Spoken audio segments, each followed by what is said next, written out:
Hello everyone. आज हम लोग देखेंगे लुसेंट मॉक टेस्ट सीरीज का सेट नंबर 1। इसमें हम लोग क्या क्या देखेंगे, लुसेंट के 10 इंपॉर्टेंट क्वेश्चन हर एक सेट में। इसके अलावा मैंने घटना चक्र से एक टॉपिक लिया है, हर एक सेट में लूँगा और उस टॉपिक के जितने भी इंपॉर्टेंट क्वेश्चन बनते हैं उन सारे क्वेश्चन को कवर करूँगा। कभी हिस्ट्री का ले लिया, कभी ज्योग्राफी का, कभी पॉलिटी का, कभी साइंस का भी, और इसके अलावा 5 मैथ्स के क्वेश्चन होंगे। तो आते हैं पहले क्वेश्चन पे, और ये स्पेशली टारगेट किया गया है किसी भी स्टेट पीसीएस के लिए और एसएससी के लिए। तो आते हैं पहले क्वेश्चन पे। Syadvada the theory of may be is a doctrine of. Syadvada हो सकता है का सिद्धांत किसका सिद्धांत है? आपके पास ऑप्शन है, ऑप्शन ए लोकायतिज्म लोकायतवाद, ऑप्शन बी है वैश्वनिज्म वैष्णव, ऑप्शन सी है जैनिज्म जैन धर्म का, ऑप्शन डी है शैविज्म शैववाद। सही आंसर यहाँ पे क्या होगा? ऑप्शन सी आपका यहाँ पे सही आंसर हो जाएगा, जैनिज्म जैन धर्म का। Syadvada the theory of may be is a doctrine of, तो ऑप्शन सी आपका यहाँ पे सही आंसर हो जाएगा, जैन धर्म का जैनिज्म। नेक्स्ट आते हैं, which rock edict of Ashoka provides a description of the horror of Kalinga war. Ashok का कौन सा शिलालेख कलिंग युद्ध की भयावहता का वर्णन करता है? आपके पास ऑप्शन है, ऑप्शन ए 13वां शिलालेख, ऑप्शन बी है धौली में कलिंग शिलालेख, ऑप्शन सी है the edict at Junagadh, option D है नन ऑफ दीज। सही आंसर यहाँ पे क्या होगा? ऑप्शन ए आपका यहाँ पे सही आंसर हो जाएगा, 13वां शिलालेख।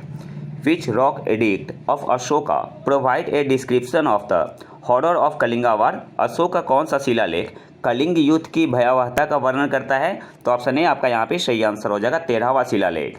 नेक्स्ट आते हैं, which viceroy of India utilize for the first time local self government as the basic of election. Bharat के किस वायसराय ने पहली बार स्थानीय स्वशासन को चुनाव के आधार के रूप में प्रयोग किया? आपके पास ऑप्शन है, option A Lord Bentinck, option B है लॉर्ड कॉर्नवालिस, ऑप्शन सी है लॉर्ड रिपन, ऑप्शन डी है लॉर्ड लैंसडाउन। सही आंसर यहाँ पे क्या होगा? ऑप्शन सी आपका यहाँ पे सही आंसर हो जाएगा, लॉर्ड रिपन। भारत के किस वायसराय ने पहली बार स्थानीय स्वशासन को चुनाव के आधार के रूप में प्रयोग किया? तो ऑप्शन सी आपका यहाँ पे सही आंसर हो जाएगा, लॉर्ड रिपन ने। नेक्स्ट आते हैं, who call the joint session of the two house of the parliament. संसद के दोनों सदनों का संयुक्त अधिवेशन कौन बुलाता है? आपके पास ऑप्शन है, ऑप्शन ए राष्ट्रपति, ऑप्शन बी है प्रधानमंत्री, ऑप्शन सी है लोकसभा अध्यक्ष, ऑप्शन डी है उपराष्ट्रपति। सही आंसर यहाँ पे होगा ऑप्शन ए राष्ट्रपति। Who call the joint session of the two house of the parliament. संसद के दोनों सदनों का संयुक्त अधिवेशन कौन बुलाता है? तो ऑप्शन ए आपका यहाँ पे सही आंसर हो जाएगा, राष्ट्रपति। और ये कौन से आर्टिकल में मेंशन है? आर्टिकल 108 में। नेक्स्ट आते हैं,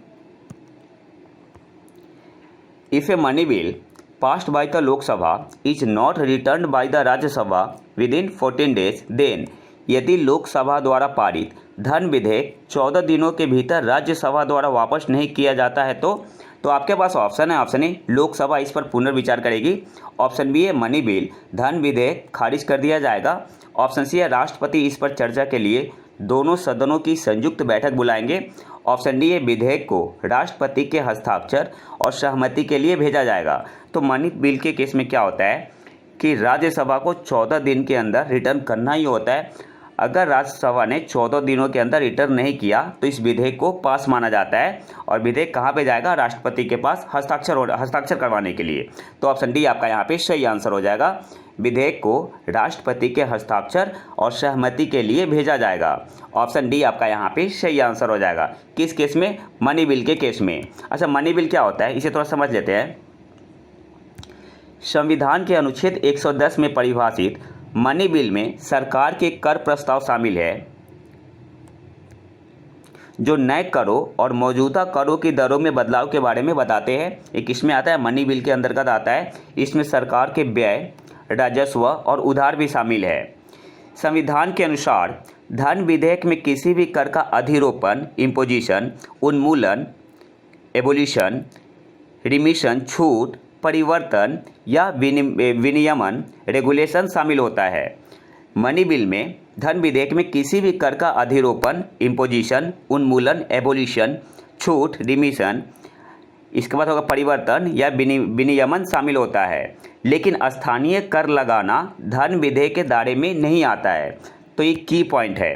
आपसे एग्जाम में पूछ सकता है कि स्थानीय कर जो लगता है यह मनी बिल में आता है कि नहीं आता है, तो आंसर क्या होगा, नहीं आता है। जो लोकल टैक्स होता है, स्थानीय कर लगाना धन विधेयक मनी बिल के दायरे में नहीं आता है, तो इस पॉइंट को आपको याद रखना है।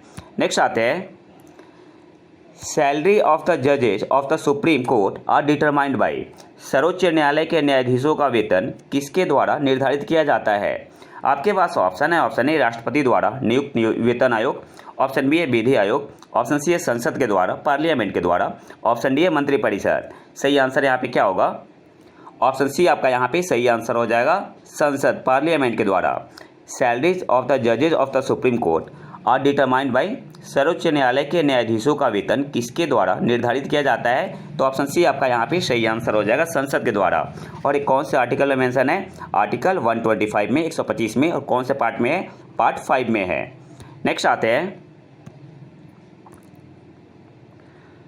The inter tropical convergence zone ITCZ normally occur near the अंतर उष्ण कटिबंधीय अभिसरण क्षेत्र सामान्यतः किसके निकट होता है? आपके पास ऑप्शन है, ऑप्शन इक्वेटर, ऑप्शन बी है tropic of Cancer, option C है tropic of Capricorn, option D है आर्कटिक सर्कल। सही आंसर क्या होगा? ऑप्शन ए आपका यहाँ पे सही आंसर हो जाएगा, equator. The inter tropical convergence zone ITCZ normally occur near the, तो आंसर क्या होगा, इक्वेटर। नेक्स्ट, अच्छा इसे आगे हम लोग डिटेल में समझेंगे ये क्या होता है, जो इंटर ट्रॉपिकल कन्वर्जेंस जोन होता है क्या होता है, इसे आगे वाले क्वेश्चन में समझ लेंगे।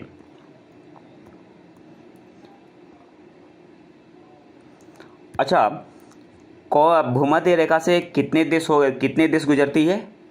भूमध्य रेखा से कितने देश गुजरती है? तो 13 देश, आपको याद रखना है। भूमध्य रेखा से country that the equator passes through are, तो जो इक्वेटर गुजरती है वो 13 देशों से होकर गुजरती है भूमध्य रेखा, जिसमें याद क्या रखना है आपको, 13 देश, 13 कंट्री से, और 3 कॉन्टिनेंट से होकर गुजरती है, 3 कॉन्टिनेंट और 3 वाटर बॉडी से होकर गुजरती है, 3 वाटर बॉडी से। याद क्या रखना है, इक्वेटर कितने देशों से होकर गुजरती है? तो 13 देश से, 3 कॉन्टिनेंट से और 3 वाटर बॉडी से। अच्छा, वो 13 देश कौन है? तो एक तो कॉन्टिनेंट पहले देख लेते हैं। 3 कॉन्टिनेंट कौन है? साउथ अमेरिका है, साउथ अमेरिका पूछ सकते हैं एग्जाम में, साउथ अमेरिका है, अफ्रीका है और एशिया है। या तो एशिया से 3 देश गुजरती है, मालदीव, इंडोनेशिया, मालदीव, यहाँ पे आप डायग्राम में देख सकते हैं, मालदीव, इंडोनेशिया और किरिबाती, ये एशिया से होकर गुजरती है इक्वेटर। ठीक है, तो एशिया में 3 देश आते हैं, जो 3 देशों से होकर गुजरती है इक्वेटर भूमध्य रेखा। एक तो हो गया मालदीव, इंडोनेशिया और किरावती। साउथ अमेरिका से भी 3 देश होकर गुजर, साउथ अमेरिका में 3 देश है जो इक्वेटर से, जहाँ से इक्वेटर पास होता है। कौन कौन सा है? कोलंबिया है, इक्वाडोर है और ब्राज़ील है।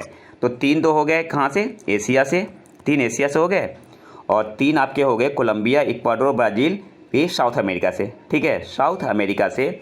और जितने भी देश बचे, 7 बचे, 3 यहाँ पे एशिया से, 3 साउथ अमेरिका से, और जो 7 देश बचे वो अफ्रीका में है। कौन कौन से वो देश है? Republic of Congo, Sao Tome and Principe, Gabon, Uganda, Somalia, Kenya, Democratic Republic of Congo. तो याद रखना है नाम आपको, कौन कौन से देश है। तो साउथ अमेरिका के 3 देश है, कोलंबिया, इक्वेडर, ब्राज़ील। एशिया से 3 देश है, मालदीव, इंडोनेशिया, किरिबाती, और कितने हो गए? और 3 तो साउथ अमेरिका से हो गए, एशिया से 3 हो गए, और 7 कहाँ से? अफ्रीका से। Sao Tome and principal 1, Republic of Congo 2, Uganda 3, Gabon 4, Democratic Republic of Congo 5, Kenya 6 और सोमालिया 7। इसके अलावा आपको क्या याद रखना है यहाँ पे, जो वाटर बॉडी है, कौन सी वाटर बॉडी से पास होती है? इक्वेटर। तो एक आपका हो गया, मैंने बताया था ना, 3 वाटर बॉडी से, 3 वाटर बॉडी से। एक आपका हो गया अटलांटिक ओशियन से, दूसरा है आपका पैसिफिक ओशियन से, प्रशांत महासागर, पैसिफिक ओशियन से, और एक आपका हो गया इंडियन ओशियन। तो ये पॉइंट आपको याद रखना है, सारे इंपॉर्टेंट पॉइंट थे। नेक्स्ट आते हैं, सब ट्रॉपिकल हाई प्रेशर बेल्ट और अदरवाइज कॉल्ड उपोष्ण कटिबंधीय उच्च दाब पेटियों को क्या कहा जाता है? आपके पास ऑप्शन है हॉर्स लैटिट्यूड अश्व अक्षांश, ऑप्शन बी है गरजता चालीसा रोअरिंग 40, ऑप्शन सी है फ्यूरियस 50, ऑप्शन डी है स्क्रीचिंग 60। तो इस क्वेश्चन को सॉल्व करने से पहले हम लोग कुछ एयर प्रेशर बेल्ट के बारे में देख लेते हैं, अच्छे से एक आइडिया हो जाएगा। ज़्यादा डीप में नहीं जाएंगे, बस एक सिंपल सा आइडिया देख लेते हैं। तो जो एयर प्रेशर बेल्ट होता है, एक आपका होता है पोलर हाई प्रेशर बेल्ट, फिर आता है सब पोलर लो प्रेशर बेल्ट, सब tropical high pressure belt, equatorial low pressure belt, सब ट्रॉपिकल हाई प्रेशर बेल्ट, ये साउथर्न हेमिस्फीयर में हो गया। फिर सब polar low pressure belt southern hemisphere में, फिर आपका होता है पोलर हाई प्रेशर बेल्ट। अब यहाँ से आपको याद क्या क्या रखना है, अभी थोड़ी देर पहले हमने क्वेश्चन में देखा था इंटर ट्रॉपिकल कन्वर्जेंस जोन, ये क्या होता है basically equatorial low pressure belt होता है। और कहाँ से कहाँ तक होता है 5 डिग्री नॉर्थ से 5 डिग्री साउथ, ये भी याद रखना है। और यहाँ पे प्रेशर लो होता है और जो डोल्ड्रम होता है यहीं पे आता है, ठीक है। तो इस पॉइंट को भी याद रखना है आपको। डोल्ड्रम कहाँ आता है ITCZ जोन में, कहाँ से कहाँ तक होता है 5 degree north to 5 degree south, और यहाँ पे लो प्रेशर होता है। दूसरा पॉइंट आपको क्या याद रखना है, एग्जाम पूछता है कि किस बेल्ट का डिलेशन थर्मल से है, थर्मल इफेक्ट से है। तो एक तो हो गया आपका polar high pressure belt northern hemisphere और साउथर्न हेमिस्फीयर दोनों में, और जो होता है इक्वेटोरियल लो प्रेशर बेल्ट, इनका संबंध किससे है, थर्मल इफेक्ट से है, थर्मल से है। तो आपसे एग्जाम में पूछता है कि कौन से प्रेशर बेल्ट का संबंध थर्मल से है, तो पोलर हाई प्रेशर बेल्ट जो होता है वो क्या इसका संबंध किससे है, थर्मल से है। मैं समझाऊंगा थर्मल से क्यों है। और एक होता है आपका इक्वेटोरियल लो प्रेशर बेल्ट, इसका संबंध थर्मल से है। अब ये थर्मल से क्यों है, तो जो ITCZ जोन होता है जहाँ पे डोल्ड्रम आता है, ये क्या होता है लो प्रेशर बेल्ट होता है। जो इक्वेटोरियल प्रेशर बेल्ट होता है क्या होता है, लो प्रेशर होता है। अच्छा, लो प्रेशर होता क्यों है, तो मान इक्वेटर पे क्या होता है, जो सन है, मान लो कि सन है, तो मैं इस केस की बात कर रहा हूँ, जब सन क्या हो लंबवत हो किस पे, इक्वेटर पे, तो यहाँ पे टेम्परेचर ज़्यादा होता है। अब देखो टेम्परेचर ज़्यादा हुआ तो एयर क्या हो जाएगा, हल्का हो जाएगा। तो एयर जब हल्का होगा तो एयर यहाँ से उठता है, तो यहाँ पे एक वैक्यूम क्रिएट हो जाता है। अब जब वैक्यूम क्रिएट हो गया मतलब क्या हुआ, प्रेशर लो हुआ। या इसे ऐसे भी समझ सकते हैं, जब टेम्परेचर ज़्यादा होता है ना, टेम्परेचर ज़्यादा होता है तो वॉल्यूम इंक्रीज होगा। वॉल्यूम क्या होगा, इंक्रीज होगा। जब वॉल्यूम इंक्रीज होगा तो डेंसिटी क्या होता है, डेंसिटी डिक्रीज होता है। और जब डेंसिटी डिक्रीज होगा तो प्रेशर भी डिक्रीज होगा। इसे ऐसे भी समझ सकते हैं। इसलिए इसको बोलते हैं थर्मल इफेक्ट से। कौन से बेल्ट में थर्मल इफेक्ट होता है, थर्मल इफेक्ट की वजह से प्रेशर कम होता है। तो आपका हो गया एक तो हो गया क्या बोलते हैं इक्वेटोरियल लो प्रेशर बेल्ट। और पोलर हाई प्रेशर बेल्ट भी कैसे होता है, तो यहाँ पे टेम्परेचर जो होता है ना वो बहुत ही कम होता है। तो अगर टेम्परेचर बहुत कम हुआ मतलब वॉल्यूम कम है, डेंसिटी जाता है, तो वहाँ पे क्या होता है, प्रेशर क्या होता है, ज़्यादा होता है। ठीक है, यहाँ पे टेम्परेचर बहुत ही कम है, वॉल्यूम कम होगा, डेंसिटी ज़्यादा होगा, तो प्रेशर क्या होगा, ज़्यादा होगा। लेकिन जब हम लोग यहाँ पे आते हैं सब ट्रॉपिकल हाई प्रेशर बेल्ट, सब पोलर लो प्रेशर बेल्ट, यहाँ पे लो टेम्परेचर होगा लेकिन प्रेशर भी लो होता है। अभी मैंने थोड़ी देर पहले क्या बताया था कि जब लो टेम्परेचर होगा तो प्रेशर हाई होगा क्योंकि डेंसिटी ज़्यादा होगी, लेकिन यहाँ पे लो प्रेशर होता है। इसका मतलब कोई ना कोई एक्सटर्नल फैक्टर और काम कर रहा है। और यहाँ पे देखते हैं सब ट्रॉपिकल हाई प्रेशर बेल्ट, यहाँ पे टेम्परेचर भी हाई है और हाई प्रेशर भी है। लेकिन मैंने बताया था ना टेम्परेचर हाई होगा तो प्रेशर लो होगा क्योंकि डेंसिटी क्या होती है, डिक्रीज कर जाती है। लेकिन यहाँ पे हाई टेम्परेचर भी है, हाई प्रेशर है। तो एक्चुअली होता क्या है, जब यहाँ पे एक चीज़ और याद रखना है, यहाँ पे जो ITCZ जोन होता है इक्वेटोरियल लो प्रेशर बेल्ट होता है, ये फिक्स नहीं होता क्योंकि अर्थ क्या रोटेट करती है ना। तो जब ये नॉर्थ की तरफ आएगी तो थोड़ा सा शिफ्ट हो जाता है इधर की तरफ, और जब साउथ की तरफ आएगी तो थोड़ा सा इधर शिफ्ट हो जाता है। तो एग्जाम में पूछ सकता है कि फिक्स होता है कि नहीं है। तो जो इक्वेटोरियल लो प्रेशर बेल्ट होता है वो बिल्कुल फिक्स नहीं होता, ठीक है। और सब ट्रॉपिकल हाई प्रेशर बेल्ट के पास यहाँ पे प्रेशर ज़्यादा क्यों होता है, तो जब हवा उठती है ना इक्वेटर से, यहाँ पे मान लो कि सन लंबवत है इक्वेटर पे, तो हवा क्या होती है, हवा गर्म हो जाती है, हल्की होने लगती है तो ऊपर की तरफ उड़ती है। फिर धीरे धीरे क्या होता है, ऊपर जाते हैं तो टेम्परेचर क्या होता है, डाउन होता है, टेम्परेचर कम होगा ऊपर जैसे जाएंगे तो ऊपर जा, मैं एक ओवर भी समझा रहा हूँ, ज़्यादा डीप में नहीं जा रहा, एक आइडिया दे रहा हूँ आपको। तो जब हवा ऊपर जाती है ना और ऊपर से नॉर्थ पोल की हवा है, ठंडी हवा है, तो जो गर्म हवा है ठंडी हवा मिलती है तो कन्वर्जेंस होता है और एक लेयर बनाता है सब ट्रॉपिकल हाई प्रेशर बेल्ट का। अब दोनों कंडेंस होंगे ना, कन्वर्ज होगा। कन्वर्ज होने का मतलब क्या हुआ, डेंसिटी क्या हुआ, डेंसिटी इंक्रीज कर रहा है, ठीक है। यहाँ पे मान लो कि गर्म हवा गया है और या ठंडा हवा, ये दोनों कन्वर्ज हो गया तो डेंसिटी क्या होगा, इंक्रीज होगा। और एक लेयर जिसकी वजह से क्या होता है, प्रेशर होता है यहाँ पे ज़्यादा होता है। तो सब ट्रॉपिकल हाई प्रेशर बेल्ट क्यों होता है, हाई प्रेशर क्यों होता है, समझ में आ गया। मैंने बस एक ओवरव्यू दिया है। अब याद करने वाली चीज़ क्या क्या है यहाँ पे वो देख लो। अब याद करने वाली चीज़ क्या है,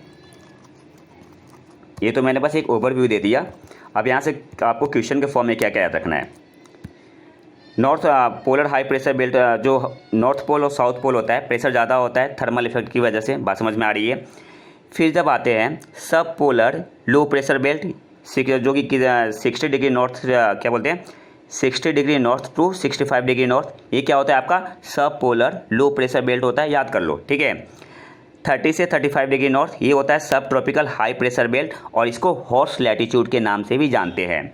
इसके बाद होता है इक्वेटोरियल लो प्रेशर बेल्ट, जिसमें डोल्ड्रम आता है, इसे बोलते हैं ITCZ zone, inter tropical convergence zone बोलते हैं। फिर साउथर्न हेमीस्फीयर में सेम ही चीज़ है, ठीक है। और क्या याद रखना है, ये ट्रेड विंड बहती है हॉर्स लैटिट्यूड, जो क्या बोलते हैं सब ट्रॉपिकल हाई प्रेशर बेल्ट से जो हवा आती है उसे क्या बोलते हैं, ट्रेड विंड बोलते हैं। देखो एयर विंड में फ़र्क होता है, एयर तो मिक्सचर हो गया, गैस होगा, और विंड क्या होता है, एयर प्रेशर डिफरेंस के कारण जो फ्लो होता है। तो ट्रेड विंड बहती है कहाँ से कहाँ तक, तो जो नॉर्थर्न और साउथर्न हेमीस्फीयर होता है, तो सब ट्रॉपिक ये जो आपका आ रहा है ना, ये क्या ट्रेड विंड है, नॉर्थर्न हेमीस्फीयर से कहाँ की तरफ, इक्वेटोरियल लो प्रेशर बेल्ट की तरफ, या साउथर्न हेमीस्फीयर में जो है आपका सब ट्रॉपिकल हाई प्रेशर बेल्ट, यहाँ से जो हवा जा रहा है ये क्या होता है, ट्रेड विंड होता है। और जो हॉर्स लैटिट्यूड या सब ट्रॉपिकल हाई प्रेशर बेल्ट से हवा जो जाती है, ये आपका क्या होता है, वेस्टिलर होता है, ठीक है। तो ये कुछ इंपॉर्टेंट पॉइंट है, याद रखना है। और इसके अलावा थर्मल से किसका रिलेशन है, तो पोलर जो नॉर्थ पोल साउथ पोल का, और इक्वेटोरियल लो प्रेशर बेल्ट का। तो ये कुछ इंपॉर्टेंट पॉइंट है, आपको याद रखना है। अब क्वेश्चन पे आते हैं। क्वेश्चन क्या था, उपोष्ण कटिबंधीय उच्च दाब पेटियों को क्या कहा जाता है, तो ऑप्शन ए आपका यहाँ पे सही आंसर हो जाएगा, हॉर्स लैटिट्यूड। और ये जो एरिया होता है ना, बहुत ही काल्म होता है, ठीक है। ये जो एरिया आपका होता है सब ट्रॉपिकल हाई प्रेशर का, ये क्या होता है, काल्म होता है। नेक्स्ट आते हैं, consider the following river, Barak, Lohit, Subansiri, which of the following flow through Arunachal Pradesh. Question पूछ रहा है आपसे, इन तीनों में से कौन सी नदी अरुणाचल प्रदेश से होकर बहती है। तो सही आंसर यहाँ पे क्या होगा, ऑप्शन यहाँ पे आपका बी सही आंसर हो जाएगा, 2 और 3। बराक नदी जो बहती है मेघालय से, जो बराक रिवर है, ये आपका फ्लो करती है मेघालय से, मणिपुर से आपका हो गया, मेघालय से, मणिपुर से, मिजोरम से, असम से, त्रिपुरा से, और नागालैंड से, ठीक है। अरुणाचल प्रदेश से फ्लो नहीं करती है। तो ऑप्शन जहाँ भी जिस ऑप्शन में 1 हो वो आपका गलत हो जाएगा। यहाँ पे 1 है, गलत हो गया। तो ऑप्शन बी आपका यहाँ पे सही आंसर हो जाएगा, 2 और 3 ओनली। और बराक जो नदी है ये फ्लो करती है मेघालय, मणिपुर, असम, त्रिपुरा, मिजोरम, नागालैंड। नेक्स्ट आते हैं, विच of the following states does not share its boundary with Bhutan. निम्नलिखित में से कौन सा राज्य भूटान के साथ अपनी सीमा साझा नहीं करता है। आपके पास ऑप्शन है सिक्किम, ऑप्शन बी है अरुणाचल प्रदेश, ऑप्शन सी है वेस्ट बंगाल, ऑप्शन डी है मेघालय। सही आंसर क्या होगा, तो सिक्किम जो है, क्या बोलते हैं, भूटान जो है सिक्किम के साथ भी शेयर करता है, वेस्ट बंगाल के साथ भी शेयर करता है, और अरुणाचल प्रदेश के साथ भी अपना बॉर्डर शेयर करता है, मेघालय के साथ नहीं करता। तो ऑप्शन डी आपका यहाँ पे सही आंसर हो जाएगा, मेघालय। आप यहाँ पिक्चर में देख सकते हैं, मैप है भूटान का, ये आपका अरुणाचल प्रदेश के साथ शेयर करता है, असम के साथ करता है, वेस्ट बंगाल के साथ करता है, और सिक्किम के साथ करता है, मेघालय के साथ नहीं करता। तो ऑप्शन डी आपका यहाँ पे सही आंसर होगा।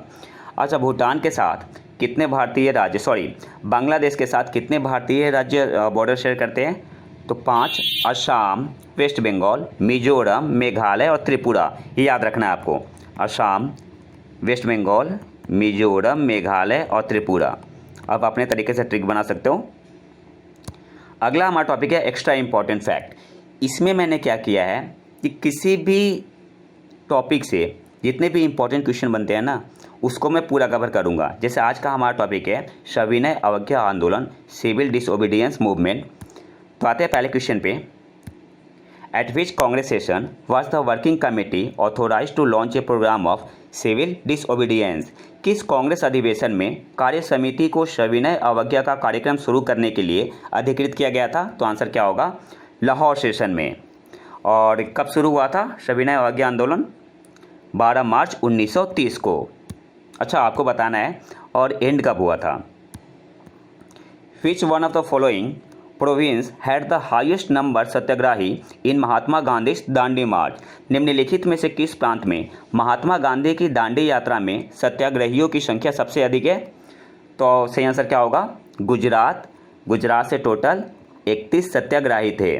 महाराष्ट्र से 13, यूपी से 8, बिहार से 1 और नेपाल से 1। नेक्स्ट आते हैं,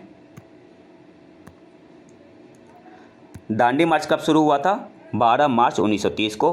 क्विट इंडिया मूवमेंट अगस्त 1942 में। साइमन कमीशन कब आया था? 3 फरवरी 1928 को। और गांधी इरविन पैक्ट कब हुआ था? 5 मार्च 1931 को। ये पॉइंट याद रखना है आपको। दांडी मार्च कब शुरू हुआ था? 12 मार्च 1930। Quit India movement August 1942। Arrival of Simon commission, Simon commission कब आया था? 3 फरवरी 1928। गांधी इरविन पैक्ट 5 मार्च 1931। अगला है हमारा, गांधी जी के नमक सत्याग्रह में निम्नलिखित महिलाओं में से किसने भाग लिया था? Who among the following women participated in the salt Satyagraha of Gandhi ji? तो आंसर क्या होगा? एक तो थी सरोजिनी नायडू, राजकुमारी अमृत कौर और कमला देवी चट्टोपाध्याय। तो ये 3 नाम आपको याद रखना है। नेक्स्ट आते हैं, मैं ताकत के खिलाफ अधिकार की इस लड़ाई में विश्व सहानुभूति चाहता हूँ। I want world sympathy in this battle of right against might. किससे जुड़ा है? कौन से आंदोलन से जुड़ा है? तो गांधी जी के दांडी मार्च से जुड़ा है। आपसे एग्जाम पूछ सकता है, पूछा हुआ है, यूपी पीसीएस में आया हुआ था। I want world sympathy in this battle of right against might किस आंदोलन से जुड़ा था? तो गांधी जी के दांडी मार्च से। नेक्स्ट आते हैं, नमक सत्याग्रह के दौरान गांधी जी की गिरफ्तारी के बाद आंदोलन के नेता के रूप में उनकी जगह किसने ली? After the arrest of Gandhi ji during salt Satyagraha who took his place as the leader of the movement? तो आंसर क्या होगा? अब्बास तैयब जी। नमक सत्याग्रह के दौरान गांधी जी की गिरफ्तारी के बाद आंदोलन के नेता के रूप में उनकी जगह किसने ली? तो आंसर क्या होगा? अब्बास तैयब जी ने। अगला है हमारा, जब धरसाना नमक डिपो पर कांग्रेस के स्वयं सेवकों ने छापा मारा तो महात्मा गांधी कहाँ थे?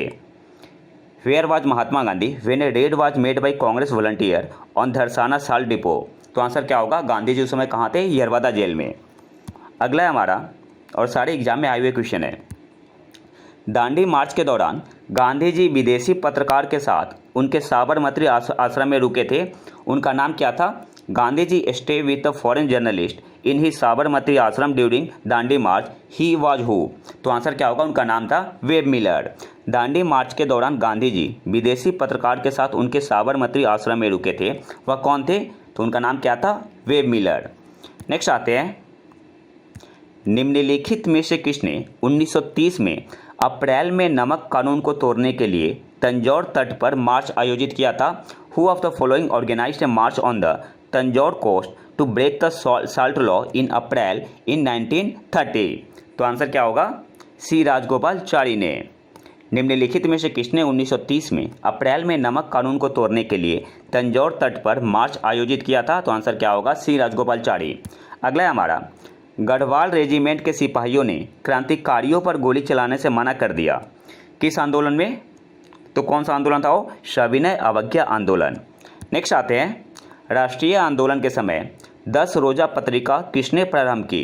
हु स्टार्टेड द मैगजीन 10 रोजा ड्यूरिंग द नेशनल मूवमेंट? तो आंसर क्या होगा? अब्दुल गफ्फार खान ने। अगला है हमारा, 1930 की पेशावर घटना से किसका नाम जुड़ा है? तो आंसर होगा Veer Chandra Singh Garhwali. Whose name is associated with the Peshawar incident of 1930? तो आंसर क्या होगा? वीर चंद्र सिंह गढ़वाली। नेक्स्ट है आपका, जिया तरंग आंदोलन की शुरुआत हुई कहाँ से? मणिपुर से। जिया तरंग आंदोलन की शुरुआत कहाँ से हुई थी? मणिपुर से। मणिपुर में नागा महिला रानी गाइदिन्ल्यू के नेतृत्व में, ये करंट अफेयर में भी नाम बना हुआ था, मणिपुर में नागा महिला रानी गाइदिन्ल्यू के नेतृत्व में जिया तरंग आंदोलन की शुरुआत हुई थी। यह आंदोलन बाद में मणिपुर और आसपास के नागा क्षेत्रों से अंग्रेजों को खदेड़ने के लिए एक राजनीतिक आंदोलन में बदल गया। नेक्स्ट आते हैं, बेगूसराय में चौकीदारी कर के खिलाफ आंदोलन किसका हिस्सा था? तो आंसर क्या होगा? सविनय अवज्ञा आंदोलन का। सविनय अवज्ञा आंदोलन की असफलता के बाद गांधी जी ने किस बात को महत्व दिया? After the failure of civil disobedience movement Gandhi ji gave importance to, तो आंसर क्या होगा? कंस्ट्रक्टिव प्रोग्राम को, रचनात्मक कार्यक्रम को। प्रभावती देवी किस क्षेत्र की स्वतंत्रता सेनानी थी? तो आंसर क्या होगा? पटना। प्रभावती देवी किस क्षेत्र की स्वतंत्रता सेनानी थी? तो आंसर क्या होगा? पटना। अगला हमारा टॉपिक है मैथमेटिक्स, जिसमें मैंने 5 अच्छे क्वेश्चन लिए मैथ के। पहला है आपका, if x 2x + 3 5x + 8 are in AP then what will be the value of x। इसको कैसे सॉल्व करेंगे? तो हम क्या जानते हैं कि मान लो कोई भी नंबर है ABC, अगर ये अर्थमेटिक प्रोग्रेशन में है, AP में है, तो फार्मूला क्या होता है? 2b = a + c। तो यही फार्मूला का यूज़ हम लोग यहाँ पे करेंगे। यहाँ पे क्या है? x 2x + 3 5x + 8 क्या है? AP में है, तो इसको ऐसे लिख सकते हैं 2 × 2x + 3, फिर दोनों को ऐड कर देंगे। मान लो कि a है और b है और c है, तो a और c को ऐड कर देंगे। x + 5x + 8 कितना हो गया? 4x हो गया। 4x + 6 = 6x + 8। इसको सॉल्व करने पे x की वैल्यू कितनी आएगी? 2x = -2, तो x की वैल्यू कितनी आ गई? -1 आ गई। तो यह हमारा क्या हो जाएगा? आंसर हो जाएगा। x की वैल्यू कितनी होगी? -1। अगले क्वेश्चन पे आते हैं। A man leave a point P at 6 AM and reach the point Q at 10 AM. Another man leave the point Q at 8 AM and reach the point P at 12 noon. At what time do they meet? तो question क्या आपसे पूछ रहा है, हिंदी में समझा रहा हूँ मैं। मान लो कि ये पॉइंट यहाँ पे P है, यहाँ पे पॉइंट क्या है? Q है। तो एक आदमी है, यहाँ से कितने बजे निकल रहा है? 6 AM में। 6 AM में निकल रहा है और पहुँच कब रहा है आदमी? यहाँ पे 10 AM में। कितना टाइम ले रहा है? टोटल 4 घंटे लिया, 4 घंटे लिया। और एक दूसरा आदमी है जो यहाँ से निकल रहा है 8 AM में, ठीक है, 8 AM में, और पहुँच कितने रहा है? यहाँ पे पहुँच रहा है कब, कितने बजे? 12 नून, मतलब 12 बजे दोपहर में पहुँच रहा है। तो इसने भी कितना टाइम लिया? 4 घंटे लिया। तो पूछ क्या रहा है कि बीच में कहीं ना कहीं तो मिलेंगे, तो किस टाइम पे ये दोनों मिले हैं? तो इसको 3 मेथड से बना सकते हैं। पहला मेथड क्या है? डिस्टेंस मान के, जो कि लंबा पड़ता है तो उसे हटाओ। दूसरा क्या मेथड है? Common sense. अब देखो दोनों सेम टाइम ले रहे हैं ना, ये भी 4 घंटा, ये भी 4 घंटा, मतलब ये एग्जैक्टली बीच वाले समय में मिल रहे हैं। मतलब 6 AM से 12 नून के बीच में मिल रहे हैं। 6 बजे से 12 बजे के बीच में मिलेंगे, तो 6 से 12 के बीच में क्या आएगा? 9 आएगा। 6 7 8 9 10 11 12। तो इसका मतलब क्या हुआ? ये आपका मिल रहा है कितने बजे? 9 AM पे दोनों मिलेंगे साथ में। तो ये तो एक कॉमन सेंस का क्वेश्चन हो गया। ये कब हमने लगाया? जब इक्वल टाइम ले रहे हैं। लेकिन जब इक्वल टाइम नहीं लेंगे तब क्या करेंगे? तो इसके लिए आपके पास एक फार्मूला है, इस फार्मूला का यूज करना है। First starting time plus time taken by first, फिर मल्टीप्लाई करो इसे second arrival time minus first starting time divided upon sum of time taken by both. वापस यहाँ पे पुट कर दो फार्मूला। पहले का स्टार्टिंग टाइम क्या है? 6 AM है ना, 6 AM plus time taken by first. Time taken कितना ले रहा है? 4 घंटा ले रहा है, तो 4 आवर, ठीक है। सेकंड का अराइवल टाइम कितना है? सेकंड का अराइवल टाइम है 12, और पहले का स्टार्टिंग टाइम कितना है? पहले का स्टार्टिंग टाइम है 6 AM। बस वैल्यू पुट करते जाओ, वैल्यू पुट करते जाओ, divided upon sum of time taken by both, मतलब 4 + 4, यही है ना। इसको सॉल्व करोगे आंसर क्या होगा आपका? 9 AM ही आएगा, ठीक है। 9 AM आपका आंसर आएगा। बस ये फार्मूला यूज करना है। फर्स्ट स्टार्टिंग टाइम, बस वैल्यू पुट करते जाओ ना। Time taken by first multiply कैसे करना है? Second arrival time minus first starting time, और डिवाइड कैसे करना है? Sum of time taken by both. तो 4 घंटे वो भी ले रहा है, 4 घंटे ये भी ले रहा है, ऐड कर दो। तो इसको सॉल्व करो कि आंसर कितना आ जाएगा? आंसर आपका आ जाएगा, इसको सॉल्व कर ही लो, 6 AM, 6 हो गया, 4 × 6 डिवाइडेड बाई 8, यहाँ पर 24 हो जाएगा। तो 8 3 = 24, 6 + 3 कितना होगा? 9 AM। बस फार्मूला पुट कर देना है। इस फार्मूला का यूज कब है? अगर मान लो टाइम टेकन दोनों का सेम हो रहा है, तब तो आधा कर दो, टाइम निकल जाएगा। लेकिन टाइम दोनों का पहुंचने का टाइम अलग अलग है, तो फिर क्या होगा? हम इस फार्मूला को यूज करेंगे। First starting time plus time taken by first multiply कैसे करना है? Second arrival time minus first starting time divided upon sum of time taken by both. इस फार्मूला का यूज करके हम लोग आसानी से क्वेश्चन को सॉल्व कर सकते हैं। नेक्स्ट आते हैं, if a man purchase 11 orange for 10 rupees and sell 10 orange for 11 rupees, how much profit या लॉस डज ही मेक। देखो इस टाइप के क्वेश्चन को सॉल्व कैसे करते हैं। कोई भी एक आदमी है 11 ऑरेंज खरीद रहा है कितने में, 10 रुपये में, और 10 ऑरेंज बेच कितने में रहा है, 10 ऑरेंज बेच कितने में रहा है, तो 10 ऑरेंज को बेच रहा है 11 रुपये में। अब देखो तो एक ऑरेंज का कॉस्ट प्राइस कितना हो जाएगा, एक ऑरेंज का कॉस्ट प्राइस हो जाएगा 10/11, फिर यहाँ से एक ऑरेंज का सेलिंग प्राइस, एक कॉस्ट प्राइस हो गया, और एक ऑरेंज का सेलिंग प्राइस कितना हो जाएगा 11/10। ठीक है, अब इसको सॉल्व कैसे करते हैं, दो तरीका होता है, एक तो सिंपल बनाओ। अब यहाँ पे नीचे क्या है, 11 है 10 है, तो इसको हटा के सिंपल फॉर्म में लिखना है, तो इन दोनों का एलसीएम कितना होता है 110 होगा। 110 से यहाँ मल्टीप्लाई कर दो, ठीक है, 110, एक मिनट, 110 से यहाँ मल्टीप्लाई कर दो, तो इधर भी 110 से करना पड़ेगा, फिर यहाँ पे भी 110 से मल्टीप्लाई करो, यहाँ पे भी 110 से मल्टीप्लाई करना पड़ेगा। ठीक है, तो इसे सॉल्व करोगे कितना आ जाएगा, 10 टाइम्स 100 हो जाएगा, और यहाँ पे कितना हो जाएगा 121 हो जाएगा, 11 × 11 121 हो जाएगा। तो कॉस्ट प्राइस 100 हो गया, सेलिंग प्राइस कितना हो गया 121। परसेंटेज लाभ कैसे निकालते हैं, प्रॉफिट कैसे निकालते हैं, percentage profit, selling price minus cost price divided upon cost price. तो सेलिंग प्राइस कितना 121 है, माइनस कॉस्ट प्राइस कितना हो गया 100। ठीक है, इससे मतलब नहीं है मैं 1 पे निकाल रहा हूँ या 110 पे निकाल रहा हूँ। ठीक है, इक्वल लेना है, बस ये फ़र्क पड़ता है। अगर इक्वल यहाँ पे 110 है, यहाँ पे 90 है, फिर गलत हो जाता। यहाँ पे भी 110 है, यहाँ पे भी 110 है नंबर ऑफ क्वांटिटी, तो इससे फ़र्क नहीं पड़ता है, तो 110 मान के निकाल रहा हूँ। 121 माइनस 100 और कॉस्ट प्राइस कितना है 100 है, इसको सॉल्व करोगे कितना आएगा इंटू 100 इंटू 100 इंटू 100, सॉल्व करने में कितना आ जाएगा, ये आपका आ जाएगा 21%। ठीक है, 21% पॉजिटिव में आ रहा है, तो मतलब क्या हुआ, प्रॉफिट हुआ है। और दूसरा तरीका क्या होता है शॉर्टकट मेथड, तो वो शॉर्टकट कुछ नहीं है, बस इसी का एक सिंपल रूप है। 11 ऑरेंज 10 रुपये में, 10 ऑरेंज 11 रुपये में, प्रॉफिट पूछ रहा है, प्रॉफिट निकालना है, प्रॉफिट या लॉस जो भी हो खुद ही आ जाएगा, तो कुछ नहीं करना होता है। इसको मल्टीप्लाई करो, इसको मल्टीप्लाई करो, तो 11 × 11 कितना हो जाएगा, 11 कितना होता है 121 हो जाएगा, माइनस 10 × 10 डिवाइडेड अपॉन, बस इससे डिवाइड कर दो इन दोनों का मल्टीप्लिकेशन, 10 × 10 और सिंपली 100 से मल्टीप्लाई कर दो। ठीक है, 121 माइनस 100 डिवाइडेड अपॉन 100 × 100, पॉजिटिव में आ रहा है, मतलब क्या है प्रॉफिट है कितने का 21% का। ठीक है, तो कोई ट्रिक नहीं है, बस उसी को आगे बढ़ा के मैंने डायरेक्ट लिख दिया यहाँ पे। नेक्स्ट आते हैं, find the list number which when divided 18, 24, 30 and 42 will leave in each case the same remainder 1। आपको लिस्ट नंबर बताना है कि अगर हम उस नंबर को डिवाइड करें 18 से, 24 से, 30 से और 42 से, तो हर एक केस में रिमाइंडर कितना होना चाहिए 1 बचना चाहिए। तो इसको सॉल्व करने का तरीका क्या होता है, पहले इनका एलसीएम निकालो, एलसीएम ऑफ 18, 24, 30 एंड 42, इसका एलसीएम कितना होगा 2520। इसका एलसीएम निकालोगे 2520, और जितना रिमाइंडर बच रहा है, ठीक है, जो क्वेश्चन बोल रहा है उसको ऐड कर देना है। तो रिमाइंडर 1 बोल रहा है ना, तो +1, आंसर कितना हो जाएगा 2521। सिंपल है, रिमाइंडर 2 होता तो +2 ऐड कर देते। अगला है हमारा, find the HCF of 8x² - 5x + 6 and 12x² - 9।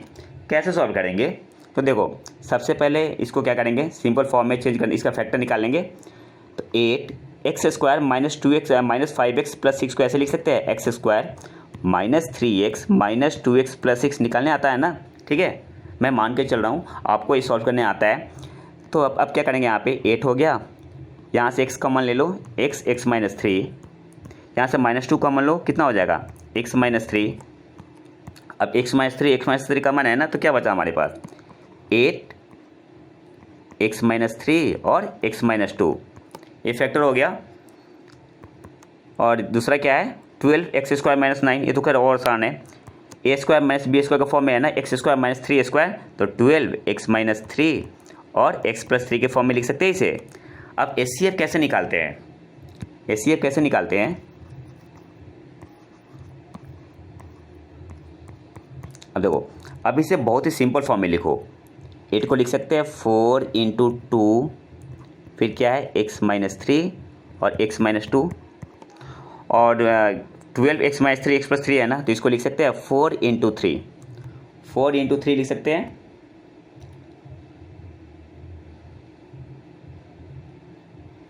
Four into three आपका हो गया x-3 और x+3। अब HCF निकालने का तरीका क्या होता है, कॉमन लेते हैं, ठीक है। जो कॉमन होता है ना दोनों में वही लेते हैं बस। 4 कॉमन है, यहाँ पे 4 ले लेंगे। फिर क्या कॉमन है, x-3 कॉमन है, तो जब कॉमन लेंगे तो 4 × x-3, आंसर कितना हो जाएगा 4x-12। आंसर क्या हो जाएगा हमारा 4x-12। ये हमारा क्या हो जाएगा HCF हो जाएगा, ठीक है। तो ये तो था हमारा आज का लेक्चर। अगर आपको इसका PDF चाहिए तो आप हमारे टेलीग्राम चैनल को ज्वाइन कर सकते हैं। और अगर लेक्चर पसंद आए तो वीडियो को लाइक जरूर कर दें और चैनल को सब्सक्राइब जरूर कर लें। मिलते हैं नए वीडियो में नए टॉपिक के साथ, तब तक के लिए नमस्कार, जय हिंद।